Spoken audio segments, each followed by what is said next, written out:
चेहरे जो पीटीआई का हिस्सा थे, उनमें वो लोग जो 4 दिन पहले कहते रहे कि हम किसी सूरत नहीं छोड़ेंगे, फिर कुछ लोगों ने कहा कि हम तो सियासत छोड़ रहे हैं या फिर हम ब्रेक ले रहे हैं। वो ब्रेक 2 दिन भी नहीं चली, फौरन इस्तेहकाम पाकिस्तान पार्टी में आ गए। कितना पीटीआई का वोट बैंक इससे मुतासर होगा, नंबर 1। और इस पार्टी के वजूद से पीपल्स पार्टी को नुकसान होगा, पीएमएलएन को होगा या किसी और जमात को? Thank you very much Sadia, it's pleasure to be in your show.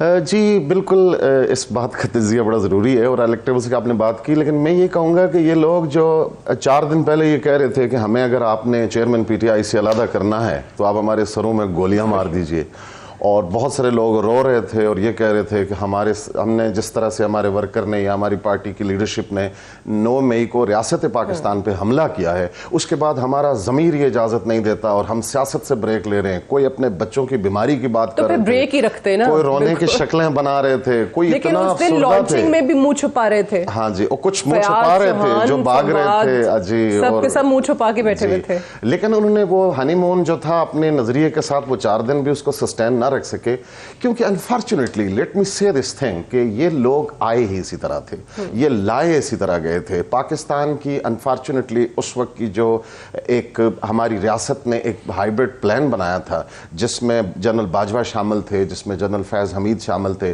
उससे पहले हमने देखा जनरल शुजा पाशा शामिल थे, फिर जनरल ज़हीरुल इस्लाम थे, और ये एक तरह से बाजू मरोड़ कर पूरी रियासत के इदारों को लाया गया था। ये जो एक हमारे यहाँ परसेप्शन डेवलप हुई कि द मोस्ट पॉपुलर लीडर, ये भी मेरा ख्याल है क्वेश्चनेबल है कि इसको सोशल मीडिया की पॉपुलैरिटी और ग्राउंड पॉपुलैरिटी में बड़ा फ़र्क होता है। जब आपको बहुत सारी जगहों से सपोर्ट मिल रही होती है और बहुत सारा आपके कल्ट को मैं आई वुड से उसको जब आपको प्रोजेक्शन मिल रही होती है तो फिर लोग मुतासर होते हैं। सारे लोग आपके सपोर्टर नहीं होते, लेकिन वो मौका देखकर आपके साथ चलते हैं।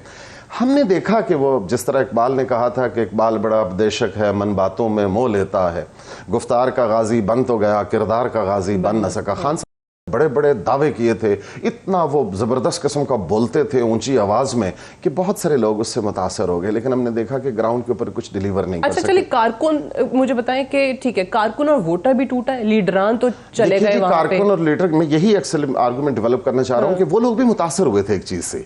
अब जब रियासत पाकिस्तान ने ये बताया है कि इन्होंने हमारी मिलिट्री इंस्टॉलेशन के ऊपर यानी एक तरह से रियासत के ऊपर हमला किया है, तो पंजाब में बिलखसूस पाकिस्तान की फौज के साथ, पाकिस्तान की रियासत के साथ, पाकिस्तान की रियासत के बयानिए के साथ एक बड़ी जुड़त होती है। और उसके ऊपर ये वक्ती जो पार्टी और कल्ट था और जो ज़रा ग्लैमर था, लोगों को, संजीदा लोगों को उस पर सोचना पड़ा। और मैं नहीं समझ, देखिए कराची में हम देखते हैं कि बानी एमकेएम जो थे वो एक वक्त था कि आधे घंटे के ऊपर वो पूरा कराची शहर, the cosmopolitan city of the world, उसको वो बंद करा देते थे। लेकिन जब उन्होंने रियासत से टक्कर ली तो वो एक किस्सा पारीना बन गए। और मेरा ये ख्याल है कि अब पाकिस्तानी सियासत में किस्सा पारीना बन चुके हैं। इस हद तक तो कोई दो राय नहीं है।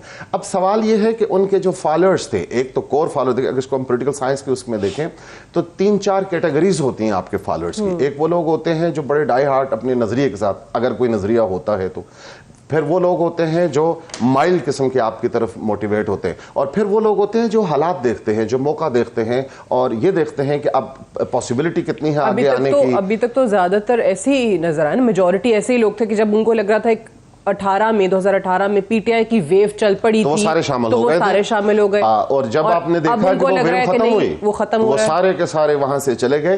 तो तहरीक इस्तेकाम पार्टी की जब आपने बात की, मेरा नहीं ख्याल कि ये वो लोग थे जिनकी हलकों में कुछ थोड़ी बहुत सही थी। मसलन फवाद चौधरी पाकिस्तान पीपल्स पार्टी में रहे, कितने वोट ले लिए थे उन्होंने, हालांकि पाकिस्तान पीपल्स पार्टी तमाम तर अपनी पंजाब में वीकनेसेस के बावजूद 12 लाख नेशनल पार्टी है।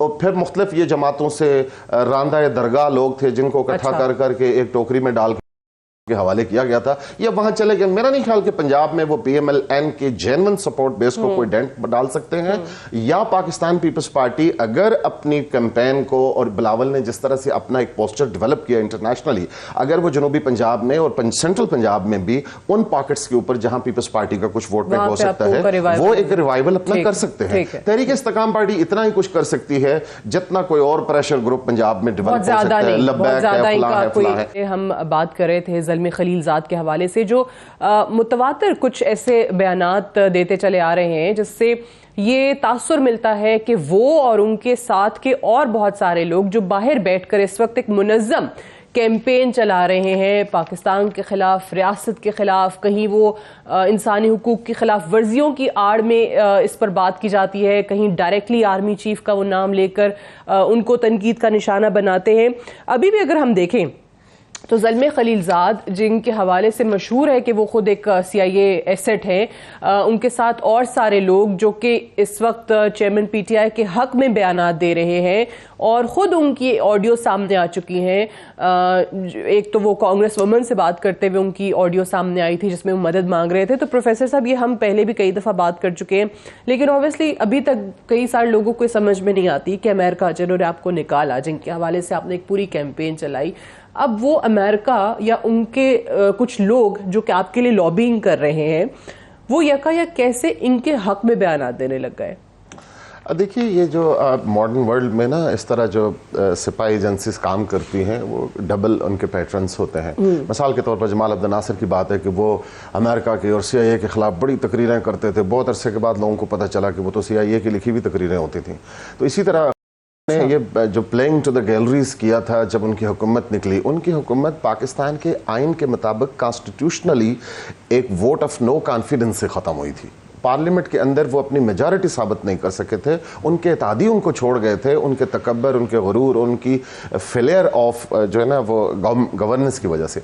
लेकिन उन्होंने उसको मनूवर करके एक जो ना जेब से रुका निकाल के उसको लहराया और बड़ा वो ड्रामाटाइज किया उसको, और उन्होंने कहा कि ये मेरे खिलाफ अमेरिका है। और फिर उसके बाद वो कहना शुरू हुए कि हम हकीकी आज़ादी लेंगे, यानी हकीकी आज़ादी वो अमेरिका की तरफ रेफर कर रहे थे, साम्राज्य की तरफ रेफर कर रहे थे।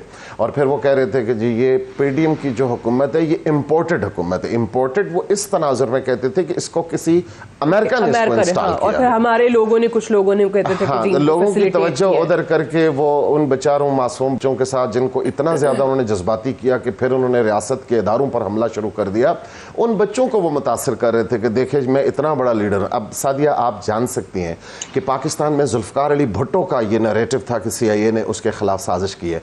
हम कुछ लॉजिक डेवलप कर सकते हैं कि उसमें पाकिस्तान में न्यूक्लियर टेक्नोलॉजी की बुनियाद रखी, उसने इस्लामी सरबराही कॉन्फ्रेंस की, दुनिया भर के मुसलमानों को तेल को बतौर एक स्ट्रेटेजिक वेपन के तौर पे इस्तेमाल करने की बात की, चीन से स्ट्रेटेजिक रिलेशनशिप डेवलप किया, चीन से टेक्नोलॉजी पाकिस्तान में ट्रांसफर की। तो कोई बात समझ आती है कि CIA अब मैं कट्टे दूंगा, मैं बच्चे दूंगा, मैं मुर्गियां दूंगा, मैं अंडे दूंगा, मैं लेटरीन के बाहर नंबर लिखवाऊंगा, मैं ये करूं, इस बात पे अमेरिका को क्या तकलीफ थी कि वो के खिलाफ होता? वो कौन सी ऐसी खिदमत है? ठीक है, लेकिन जो समझने की बात ये है, जो मैं जिसकी तरफ इशारा करी थी कि ठीक है हम कोई गुलाम है जैसे हमने नैरेटिव देखे, एब्सोल्युटली नॉट। हम तो खैर खुद कहते थे वो आपने यूथ को उस काम पे लगा दिया, वो गाड़ियों मोटरसाइकिलों के पीछे लगा के वो घूम रहे थे स्लोगन्स।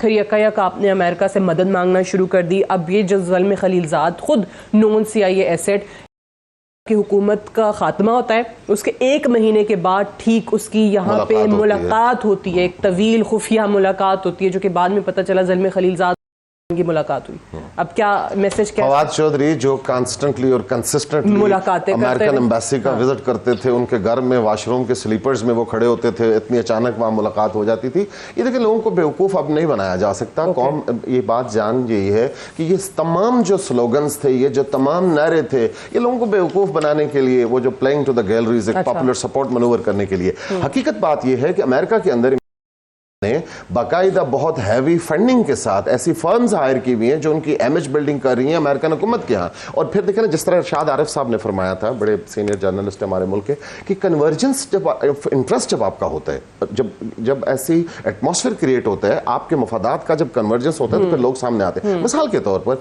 3 साल तक, 3.5 साल तक, 3.25 साल की हुकूमत रही, CPEC का क्या हशर हुआ? पाकिस्तान के लिए गेम चेंजर मंसूबा था वो।